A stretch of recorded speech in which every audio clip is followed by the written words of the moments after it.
forget he was in a tournament. He's gonna like have some weird like brain fart and be like, oh yes, I'm on the ladder, and he's just gonna unleash his true inner beast, and we're gonna be like, oh my god, this is what we've been hearing about. It's the magic that can only happen when no one is looking. Well, in the upper right-hand side, let's see if he can contain the magic of his opponent this game. It is Serral.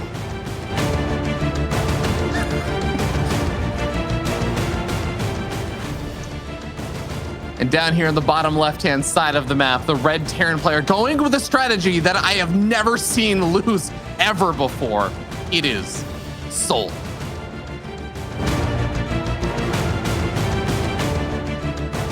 This, by the way, Wardy, was literally the first time that I heard souL being hyped up as having beaten Serral a bunch of times on the ladder during Serral's like unbelievable winning streak. Because people were like, yeah, but souL's been beating him with proxy 2 racks. Yeah, you know, but then Serral opens pool first. Like, Fear Dragon, if you want to keep that statistic of you've never seen this build lose, I feel like you should cover your eyes right now and just keep them covered until you hear GG, and then just pretend souL's up 1-0. Did you? There was a movie. There was a movie where there was a superhero who's their superpower, quote unquote, which like everyone was just like, yeah, sure, was I'm invisible when nobody is looking. Which I thought it was so clever, right? But he ends up coming in clutch at the end of the movie because there's security cameras, which apparently don't count, and he gets past all the security cameras. Maybe that's what we have to just hope for, is that souL will somehow find his way to like be invulnerable to Serral when nobody is looking. Yeah, I mean, maybe we just have to like hold our hands up for everybody's eyes. Yeah, so far it's not working. Not ideal for broadcast, really, is it? Yeah. Oh, everyone pause the stream for 10 minutes. Please don't. Okay. Please don't go. No, this Serral has absolutely had a strong defense against the 2 rack so far.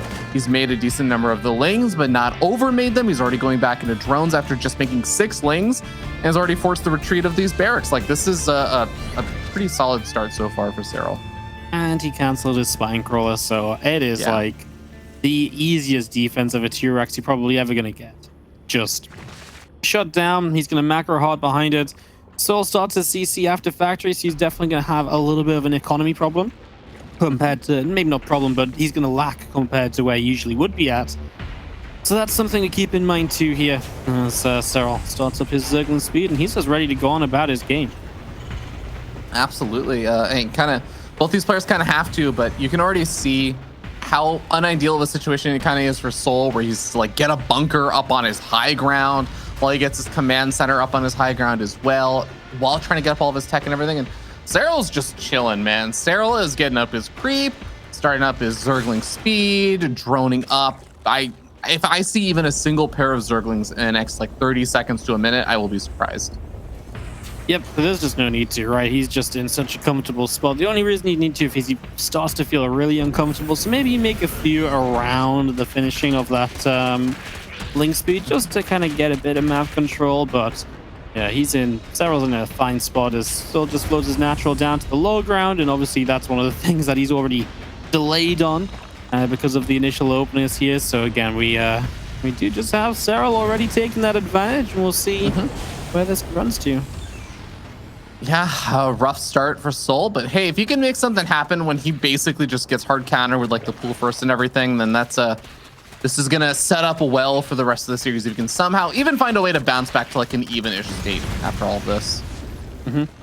That's definitely true. That's definitely one of those situations, right, where if you can kind of like make this game work, it's like that's definitely gonna be like a, you know, when we see Serral tilt, that's going to be one of those games for sure, and maybe more than usual. So, yeah, it would be amazing, but first you got to do that, and that's obviously the difficult part.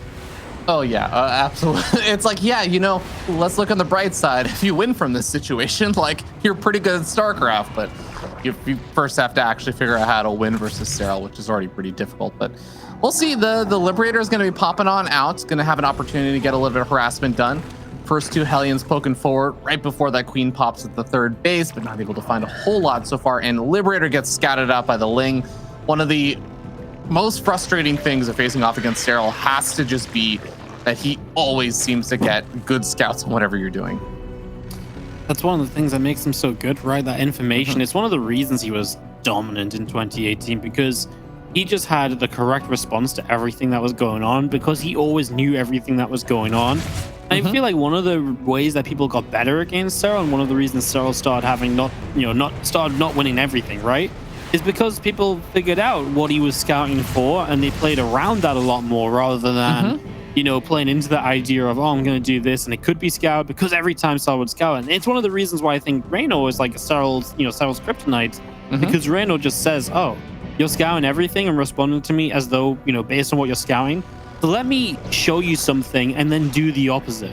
That's the sort of thing that Reno does really well. So, yeah, that scouting from Serral, definitely one of his key features.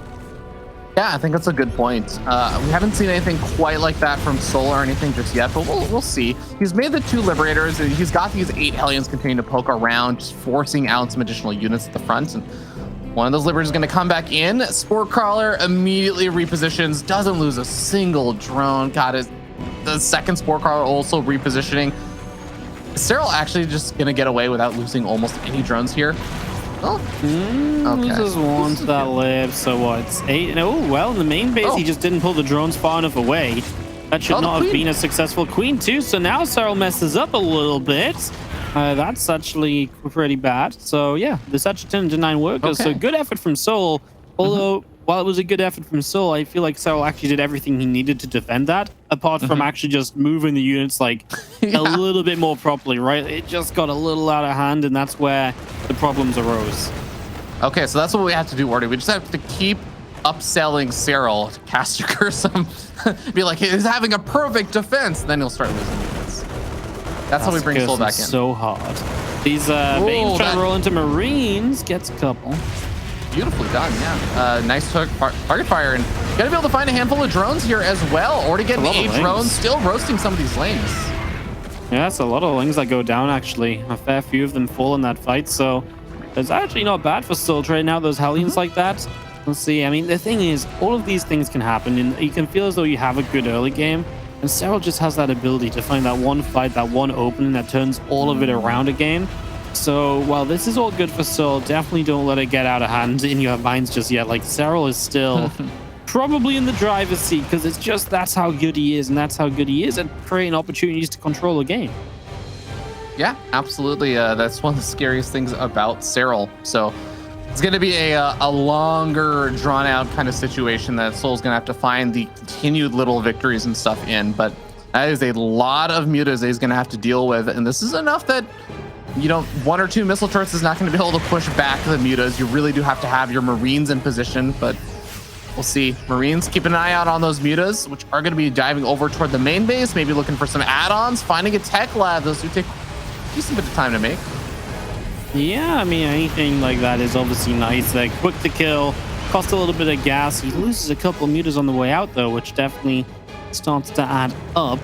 Otherwise, we obviously see Serral. He really wants to just buy time with those mutas, at least to get his 1-1 done before souL can create a fight. And I kind of feel like he's already well on the way to doing that, because he's keeping souL back. souL's maybe not confident to move forward. He's going to move forward now, but I gotta say, by the way, the creep spread is kind of everywhere. Yeah, it's like souL is moving out, but also he's just kind of setting up defensively to defend his base. Like, he's already on creep. This is actually nuts. Serral's up on 5 bases before the 4th command center has finished up, let alone the orbital command or planetary fortress or whatever he's going to make that into. Yeah, no, it's kind of crazy, actually. As we do see these few Marines going to go around the side and get rid of a few creep teamers. Serral's going to be able to poise himself. He's actually coming in from all angles. The mutas around the back are just going to find the siege tanks. He knows there's a Widowmine there as well, and he stays away from it. Now the Ling Bane continues to chase. The Widowmine goes off on an Overseer. I'm not convinced Serral necessarily had to turn away at the end there. I feel like he could have maybe even kept on moving forward. Yeah, I guess the creep striders are receding, and he's just going to take the best fight spot. This looks unfair, man. Like, you're not allowed to snipe 3 siege tanks that are all in range of the Widowmine with your mutas without ever setting off the Widowmine. Like, that's just unfair. It's not supposed to happen. Yeah, it's one of those things where, like, at least usually the Widowmine gets the shot, the mutas ahead. Yeah. Like, oh no, what if there's another one? So I was just like, I see where it is. attack back. Just knew what he was doing. Yeah, and that means it's just that little bit of control during all the mayhem. Baneling run by going to happen while he strikes the right-hand side. Oh, and soul's just moved out as well, so the units aren't going to be nearby. He brings his units back, but he forgot to pull all the SCVs away. Honestly, he kills quite a lot of important infrastructure there since that was coming up at Serra. And this base is a goner. And of course, this is one of the main aims of the game for a Zerg against a Terran, just to deny the fourth base, deny the economy, and eventually the Terran is going to kind of starve out. Yeah, and Serral actually still, even with all of the Banelings from the run by and also the second attack over the fourth base, still had some Banelings left over in case souL decided to do some big chase across the map or something. And there's still going to be 18 more Banelings being made right now, a lot more Lings being reproduced. He didn't lose too many of the mutas during those fights. It really does feel like souL is just starting to lose a bit of a grip on this game. He's already started off the game on not the best foot, but this has just continuously gone from bad to worse. Yep, no, it is not pretty at all. It was it's just Serral domination. Right? This just looks a little bit like peak Serral. Yeah, had a good start, like I say, build order choice was correct, but he did everything right from that. It just, okay, there was a couple moments where he didn't do everything right, where the harassment got in, and a bit of damage was done, and we could, fault Serral for messing up that. But the problem is, during everything else, he was so much better. The creep spread was everywhere. It just goes on. We don't really need to list it. We just watched it. Yeah. And that's just Serral, right? He feels like you have a good early game against him, and he's like, so what? I still have so many other things in my favor. Yeah, I'm like starting to remember some of the small things about Serral. It's like, oh yeah, last season wasn't the best season for him. He didn't go to the season finals and stuff because he got knocked out earlier by Lampo, and like, Serral's a player who gets angry about that kind of stuff, and he's like someone straight out of Dragon Ball Z. He actually plays better when he gets angry, and I can just imagine this season he's just like, I'm not going to drop a single map to any of these fools. That I'm going to destroy everyone in my path, blaze the way. So far, he's doing a great job of it. I'd love to see Serral win a season again, just because it actually feels like, I know he won some season finals, but it's actually been a while since he's been like king of Europe, right? And it's that trend of Serral feels like he's still the stronger force against the Koreans, maybe.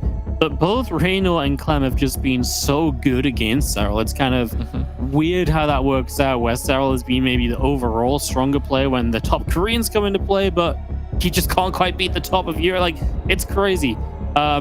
I'd love to see him win again. Like, I was very excited to see Clem win last season. I've been on the Clem hype train for a very long time. I know he won a season before that as well. I do feel like it'd be great to see Serral on top once more. I'm 100% with you there. And so far, it's been looking really, really strong for exactly that kind of hope. But at the same time, part of me does also kind of think, maybe souL can finally get that big breakout win against Serral in a tournament. We'll see if we can make it happen. With a hopefully better start than the last game as we move into game number 2. It's going to be on good old Oxide. It is indeed. In the top right-hand side, our blue Zerg. Let's hear it if you're tuning on NC Sports' Serral.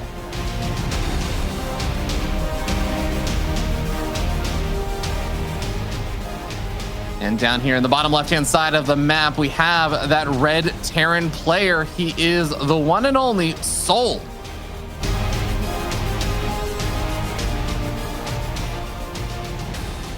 Hey, Wardy, did I tell you about my new phone case? The Serral one? You didn't tell me, but I have seen it.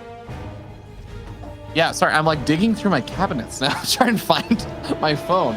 I'll show it to you guys next time I'm on camera and stuff, but there is ENCE actually provides some really cool stuff, including phone cases, which have a very cool 3D effect, which remind me to show everyone later if I forget. I will do my best. Yeah, it's I think I am the proud owner of the only Serral phone case in the United States, because I think that's the one place that they don't ship to. Yeah. Yeah. A lot of cool gear out there. ENCE has been such a great team, I feel like, and they've truly, of course, Serral is an absolute god, so it's pretty easy to embrace a god as one of your players, but I feel like they've really done a great job in supporting Serral and Serral doing vice versa. No, it's been ENCE have been a great team to have on board, right? They've just been a lot of they've been you're right, they've just been a good team, right? Like You know, they've been fun. They've done some cool things. I mean, I have a Serral t-shirt, and I think it's one of the best t-shirts I own as well. Like, they do not mess around at like in the slightest, honestly. Yeah, absolutely refreshing to see teams put in the extra effort there for some of their players and stuff, throwing out that support. Well, we do already have a couple of those initial lings coming on out as that hatchery's finished up, and so is the spawning pool. But yeah, no proxy shenanigans attempted here this time from souL. Yeah, I mean, obviously, I feel like it would be kind of crazy to try and proxy the 2 games in a row, right? So yeah, that's I'm okay with him switching that part of this this whole thing up. Oh, 100%. Although, you know, if this was like there's like the extra mind game level Masa style thing where you're like, it's because they think it would be ridiculous to do multiple games in a row that I'll do it. But hey, we actually got a pretty quick 3cc build. Yeah, that's nice and standard. I mean, this is Oxide. Yeah. Despite what we saw earlier, I still stand by the idea of I expect to see a little bit of just bio here. Obviously, Eternal playing that mech on Oxide in that previous series. To me, that really was a bit of a shock. So yeah, just expecting not to quite see that this time around. See some bio out of souL, and what better way to set up into bio than your good old 3cc. Serral starts a roach run, and we kind of talked about this last time we saw Oxide 2, this idea of, hey, well, you know, it is a map where it is decent for Terrans, so the roaches do help to offset that a little bit. So that's sometimes what we kind of get to see.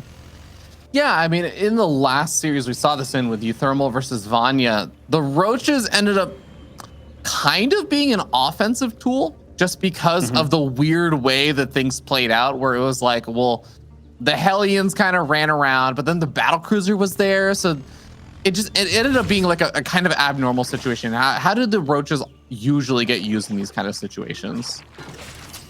Well, I mean, in this case, they're very early roaches. They definitely want to go across the map and put some pressure on. The problem is there's a Banshee on the way out. So what you usually want to do off of this is typically still play a roach style, and you're kind of aiming for like a 1-1 timing. And it's, again, a lot of putting the kind of the play on your side rather than the Terran being able to take those positions, etc.